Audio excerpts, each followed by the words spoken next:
Hello friends, কেমন আছেন সবাই? আশা করি সবাই অনেক ভালো আছেন। আর আজকে ক্লাস গণিতের শর্টকাট টেকনিক নিয়ে। অর্থাৎ আপনি যদি একজন চাকরি প্রার্থী হয়ে থাকেন তাহলে হয়তো আপনার জন্য এই ভিডিওটি খুবই গুরুত্বপূর্ণ। কারণ আমরা জানি চাকরি পরীক্ষাগুলোতে সাধারণত সময়ের তুলনায় অনেক বেশি প্রশ্নের অ্যান্সার করতে হয়। সেখানে যদি গণিতের প্রশ্নগুলো আমরা সাধারণ নিয়মে সমাধান করি সেই ক্ষেত্রে আমাদের যে সময় প্রয়োজন ওইটা কিন্তু আমরা এমসিকিউ পরীক্ষাতে পাই না। কারণ এমসিকিউ পরীক্ষাতে আমাদের সময়ের তুলনায় আরও বেশি প্রশ্নের অ্যান্সার করতে হয়।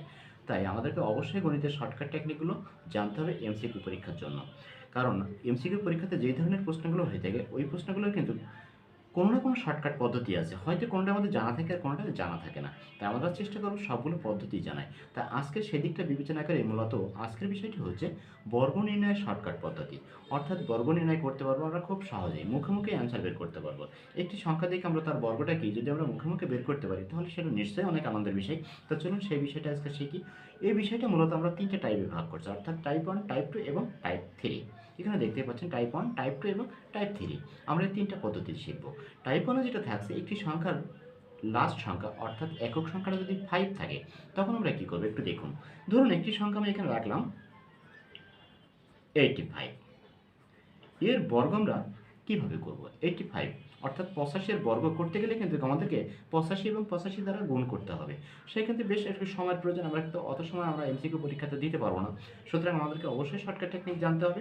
যদি লাস্ট সংখ্যা 5 থাকে অর্থাৎ একক সংখ্যা যদি 5 থাকে সেই ক্ষেত্রে আপনার যেটা করণীয় হচ্ছে আপনি দেখবেন পরের সংখ্যাটা কত, অর্থাৎ আগে যে সংখ্যাটা আছে যেমন এখানে 8 আছে, 8 এর পরের সংখ্যা কত?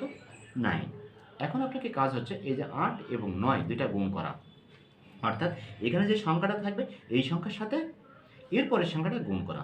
এর পরের সংখ্যা কত? 9। 8 আর যদি 9 আমরা গুণ করি তাহলে হচ্ছে কত? 8 নাম 72। এখানে সেই 72 দিলাম।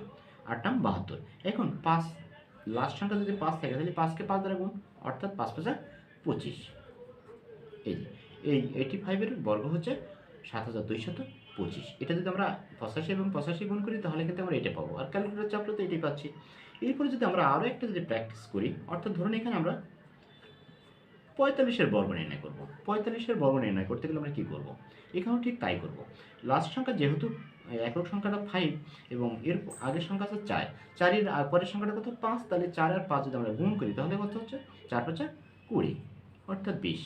দেখুন 5 5 এখানে যে সংখ্যা আছে 5 কে 5 দ্বারা গুণ করতে হবে, 5 5 25। আমরা কিন্তু এটা করে ফেললাম। অর্থাৎ প্রশ্ন দেখে কিন্তু আমি যে সময়টা নিচ্ছি এই সময়টা কিন্তু আপনার লাগবে না, কারণ এগুলো আপনি মুখে মুখে বের করতে পারবেন।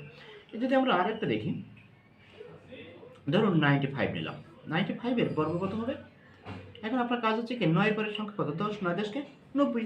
9 আর 10 যদি আমরা গুণ করি 9 10 এ 90 আর 5 5 25, অর্থাৎ 9025। এটা ওখান থেকে আমরা বের করলাম। এটা টাইপ 1 এ শিখলাম। অর্থাৎ এই জাতীয় যদি কোনো সংখ্যা আমাদেরকে বর্গ করতে হয় আমরা কিন্তু এভাবে করতে পারবো।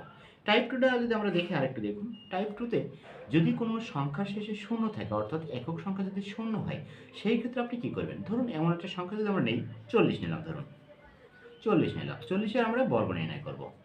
এখানে আপনাকে দেখতে হবে যদি শূন্য থাকে, এখানে যদি একটা শূন্য থাকে তাহলে আপনি ডাবল শূন্য দেবেন, যদি দুইটা থাকে তাহলে 4টে শূন্য দেবেন। এভাবেই করব। তবে তার আগে যেটা কাজ হচ্ছে এখানে 4 আছে, 4 কে 4 দ্বারা গুণ করব। 4 এ 4 কত? 16।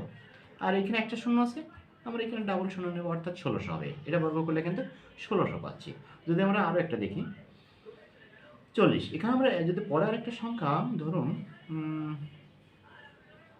90 নিলাম। পরের সংখ্যাটা আমরা 90 নিলাম। 90 কী করবো তাহলে? 9 নাম কত? 9 কে 9 দ্বারা গুণ করতে হবে। 9 9 81। একটা শূন্য আছে এখানে, ডাবল শূন্য নেব। আর একটা শূন্য, ধরুন এখন আমরা 100 নেব। 100 যদি হয় তখন আপনি কী করবেন? এখানে ডাবল শূন্য, তাহলে 1 কে 1 দ্বারা গুণ করতে হবে, অর্থাৎ 1 কে 1 দ্বারা গুণ করলে একই হচ্ছে। আর এখানে দুইটা শূন্য আছে, আমরা পরপর 4টে শূন্য বসিয়ে দেবো। 4টা শূন্য বসিয়ে দিলাম। এটা কিন্তু খুব সহজে কিন্তু আমরা এই ধরনের অঙ্কগুলো ওই বর্গগুলো আমরা খুব সহজে নির্ণয় করতে পারি। টাইপ 3 তে যেটা থাকছে আমরা একটা সূত্র এখানে ব্যবহার করব। এখানে যেহেতু স্পেসটা কম হয়ে যাচ্ছে আমরা এখানে টাইপ 3, টাইপ 3 তে আমরা একটা সূত্র মুখস্থ করব। সেই সূত্রটা আমার আপনার সবারই জানা, কারণ যারা স্টুডেন্ট একটু পড়াশোনা করছে তাদেরকে অবশ্যই এই সূত্রটা জানা আছে। বর্গের যে সূত্রটা আছে সেটা কি? a প্লাস b হোল স্কয়ারের সূত্রকে a square plus 2ab plus b square, a square plus 2ab plus b square. এমন একটা সংখ্যা যদি আমরা এখন নেই, সেই ধরুন আমাদেরকে সবসময় তো আর 5 থাকবে না বা এখানে শূন্যও থাকবে না, অন্যান্য সংখ্যা তো থাকতে পারে। সেই ক্ষেত্রে আমরা এই টাইপ থিওরিটা অ্যাপ্লাই করবো। সেই ক্ষেত্রে টাইপ থিওরিটার অ্যাপ্লাইয়ের সূত্রটা হচ্ছে কি, a square plus two a b plus b square, a square plus two a b plus b square. এখন এখানে যে সূত্রটা আমরা নেব, দেখুন ধরুন এখানে আমি একটা সংখ্যা নিচ্ছি 47, তার স্কোয়ার করলাম, অর্থাৎ 47-এর বর্গ করতে হবে। 47 এখানে দেখুন এখানে 5 নেই, 0 নাই, এখন তো আছে 7। আপনি কী করবেন, এখন আমরা এই সূত্রটা ফলো করব, অর্থাৎ a square plus two a b plus b square. এখানে আপনাকে একটু বোঝানোর স্বার্থে আমি বলছি, দেখুন এ এবং বি এখানে কিছু নাই, মানে কি গুণ আকার আছে কিন্তু, তাই না? এবি গুণ গুণ করতে হবে, এখানে এবি মানে এখানে গুণ সিস্টেম আছে। এখন আপনাকে এ ধরতে হবে 7 আর বি ধরতে হবে 4, অর্থাৎ 7 হচ্ছে এ, আর সরি এ হলো 4 আর বি হলো 7।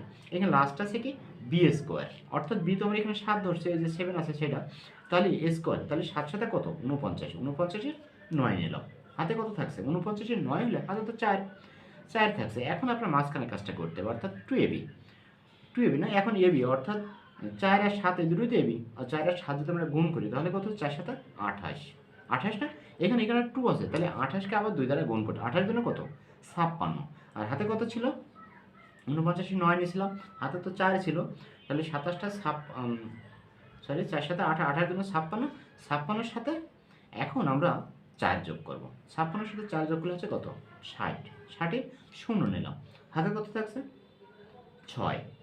এখন এই যে 4 আছে না, এখানে যেহেতু এ স্কোয়ার, এখন তার মানে 4 এর স্কোয়ার করতে হবে, 4 4 কত 16, 16 আর হাতের দিকে কত 60, 6 0 নিয়েছিলাম, হাতে 6 আছে, 16 আর 6 কত 16 4 20 আর 2 22, অর্থাৎ এখানে 22 শত 9, এটা বর্গ পাচ্ছে কিন্তু আমরা 2209। আরও একটা সংখ্যা দেখবো, এখন এটার নাম 47। এবার যদি আমরা 74 নেই, দেখি একটু উল্টাটা নেই, দেখি একটু 74 নিলাম, এটার বর্গ আমরা এই ঠিক একই প্রক্রিয়া করব। এখানে যেহেতু বি স্কোয়ার আমরা হিসাব করছি প্রথমে, তার মানে এখানে 4 এর স্কোয়ার করতে হবে, 4 4 16, হাতে কত 1, 4 4 16, হাতে 1 থাকছে। এখন হাতে যেহেতু 1 থাকছে, এবার আপনি কি করবেন, এদের গুণ করতে হবে, 4 এর 7 যদি গুণ করি তাহলে 4 7 28, 28 দুগুণে 56, যেহেতু 2 আছে এখানে 2 গুণ করতে হবে, 28 দুগুণে 56, আর এখানে 16 6 নিয়েছিলাম, হাতে তো 1 ছিল, 56 আর 1 57, 57 7, হাতে কিন্তু এখন আবার 5 আছে। এবার আপনি এখানে যেহেতু 7 আছে, 7-কে 7 দ্বারা গুণ করতে হবে, অর্থাৎ এ স্কোয়ার যেহেতু এ তো এখানে 7 ধরছি আমরা, 7-কে যদি আমরা 7 দ্বারা গুণ করি, 7 7 কত 49, আর এখানে কত আছে হাতে কত ছিল একটু ভুলে গেলাম, 4 4 16, হাতে 1, 4 7 28, 28 দুগুণে 56 57, হাতে 5, 7 7 49 আর 5 কত 49 আর 5 হচ্ছে 54, অর্থাৎ 5476, 5476, এটা কিন্তু আমরা এই প্রক্রিয়া করলাম। আমরা আরও একটা দেখি, একটু প্র্যাকটিস করি।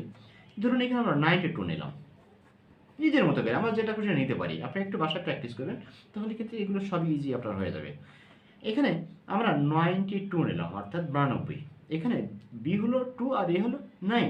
এখানে এই সূত্রটা যদি আমরা অ্যাপ্লাই করি, সেক্ষেত্রে 2 দুগুণে কত 4, হাতে তো কিছু নাই এখানে এক্ষেত্রে, এবার আমরা দুটো গুণ করি, 9 দুগুণে 18, 18-এর সাথে এই 2 গুণ করতে হবে, যেহেতু সূত্র 2 আছে, 18 দুগুণে কত 36, আর এখানে তো হাতে কিছু নয়, 36-এর 6, হাতে এখন থাকছে 3।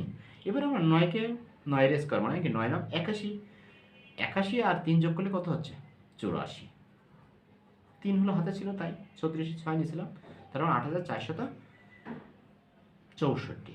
এটাই কিন্তু মূলত এই পর্বটা। তো আমরা মোটামুটি 3টে থেকে 9টা উদাহরণ দেখলাম।